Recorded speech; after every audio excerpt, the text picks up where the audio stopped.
হ্যাঁ, আমি চাচ্ছি যৌতুক ছাড়া যদি কোনো ছেলে বা কোনো ব্যক্তি আমাকে বিয়ে করতে রাজি হয়, আর বিয়ে করার পাশাপাশি আমার ফ্যামিলিও একটু দেখাশোনা করব, সাহায্যে হাত বাড়াবো, এরকম একটা লোক পাইলে আমি অবশ্যই তাকে বিয়ে করব। আমি গরিব ঘরের একটা মেয়ে, তো আজকে আপনাদের সামনে আসলাম আমার জীবনে কিছু কথা বলার জন্য। আমার বাবা খুবই গরিব, কৃষিকাজ করে। আমার নাম রিয়ামণি। আচ্ছা, বাসা কোথায় আপনার? বাসা রংপুরে। রংপুরে। আচ্ছা, আপনার কথা বলতে মনে হয় একটু কষ্ট হইতেছে, কারণটা কি? কষ্ট হইতেছে, কষ্ট বুকের ভিতরে অনেক কষ্ট জমা আছে, তো তার জন্য। বুকের ভিতরে অনেক কষ্ট, তাই?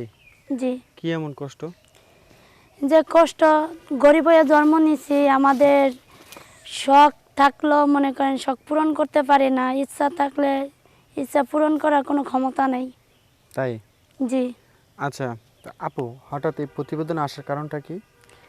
আসার কারণ একটাই, ভালো মনের একটা মানুষ খোঁজার জন্য, যে আমাকে সুখী করতে পারবো বা আমার ফুল ফ্যামিলি দেখে শুনে রাখতে পারবো, তার জন্য।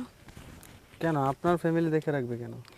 আমার ফ্যামিলি খুবই গরিব, দিন আনে দিন খায়, আমরা 4 ভাই বোন, কিন্তু টাকা পয়সার অভাবে লেখাপড়া করতে পারতাছি না। বাবা অসুস্থ, বাবা আগে কাজ করতো, এখন বাবাও বিছানায় পড়ে গেছে, কাজ কাম করতে পারতাছে না, এখন মনে করেন সংসার চলে না। আমি আমার বোন বাসায় কয়েকটা দিন কাজ করছে, তো মনে করেন বাসা বাড়িতে কাজ করা তো অনেক জটিল ব্যাপার, অনেক ছেলেরা আছে বা অনেক মালিক আছে নেগেটিভ চোখে তাকায় বা নেগেটিভ ইঙ্গিত করে, এজন্য মনে করেন বাসায় কাজ করাও বন্ধ করে দিছি। তার জন্য একজনের কাছে খবর পেলাম আপনাদের, তো এই জন্য এখানে আসলাম সাহায্য চাওয়ার জন্য।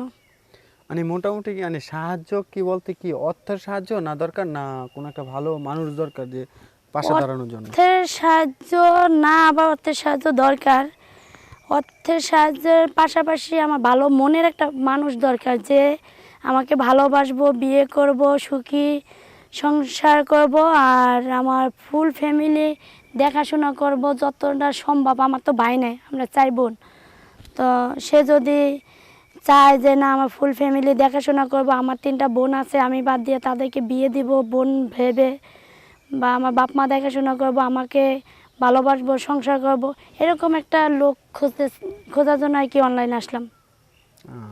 আচ্ছা, ছেলেটা কিরকম লাগবে আপনার? সে দেশি বিদেশি বা বয়স কম বেশ বা বেশি বয়স, এটা আমার দেখার দরকার নেই, সে শুধু ভালো মনের একটা মানুষ হলেই হবে, কারণ সে তো আমার ফুল দায়িত্ব নিব। আচ্ছা, বুঝতে পারছি, কিন্তু আপনার পরিবারে কি বিয়ের আলাপ আসে নাই কখনো?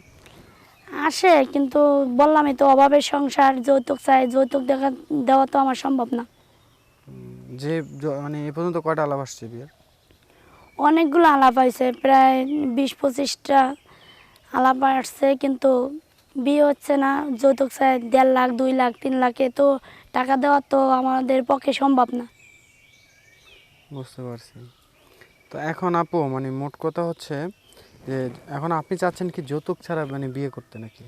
হ্যাঁ, আমি চাচ্ছি যৌতুক ছাড়া যদি কোনো ছেলে বা কোনো ব্যক্তি আমাকে বিয়ে করতে রাজি হয়, আর বিয়ে করার পাশাপাশি আমার ফ্যামিলিও একটু দেখাশোনা করব, সাহায্যে হাত বাড়াবো, এরকম একটা লোক পাইলে আমি অবশ্যই তাকে বিয়ে করব। বুঝতে পারছি। আচ্ছা আপু, আপনার সাথে যোগাযোগ করবে কিভাবে? আমার সাথে যোগাযোগ করাতে হলে ভিডিওটা শুরু থেকে শেষ পর্যন্ত দেখতে হবে, আর ওখানে শেয়ার অপশন আছে, ইমো হোয়াটসঅ্যাপ নাম্বার দেওয়া আছে, ওই নাম্বারে কন্ট্যাক্ট করতে পারবো আমার সাথে। ইমো হোয়াটসঅ্যাপ দুটোই আছে? জি। আপনার কি অ্যান্ড্রয়েড সেট? জি। আপনার দিন আনেন দিন খাইতে পারেন না, আবার অ্যান্ড্রয়েড সেট ইউজ করেন? এটা ইউজ করি না, এই তো মনে করেন একজনের কাছ থেকে চাইয়া তারপরে নিলাম, যাতে মনে করেন আমি এই যে আপনাদের এই যে ভিডিওর ভিতরে আসছি, তাদের সাথে তো যোগাযোগ করতে হবে, এই জন্য।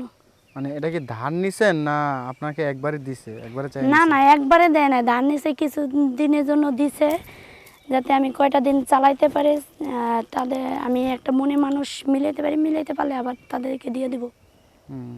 আচ্ছা আপু, আমরা প্রতিবেদন একেবারে শেষ পর্যায়ে, দর্শকদের উদ্দেশ্যে কিছু বলার আছে? দেখে এটাই বলার আছে যে আমার সব কিছু মাইনা বিয়া করতে রাজি আছে, সেই এই নাম্বারে কন্ট্যাক্ট করবেন, যোগাযোগ করবেন। অথচ মনে করেন বিরক্ত করার কোনো মানি নাই। যদি বিয়ে শাদী না করেন বা কোনো ইয়া না করেন তাহলে বিরক্ত করে তো কোনো লাভ নাই। বুঝতে পারছি। আপনি মানে ভয় পান একটু নাকি? হ্যাঁ, ভয় তো পাইতে আছি, আর কখনো তো আমি এভাবে আসি নাই, আজকে আসলাম এই জন্য ভয় ওই আপনি পাইতেছি। যে কথা বলতেছেন থুতু মুতু খাইতেছেন এটাতে বোঝা যায়, বুঝেন নাই? আবার হাসিও দিলেন, আমার কথা শুনে আসলেন না? হ্যাঁ, আপনার কথা শুনে হাসি দিলাম। আচ্ছা আপু, আজকে এই পর্যন্তই তো, আপনিও ভালো থাকবেন, ঠিক আছে? জি।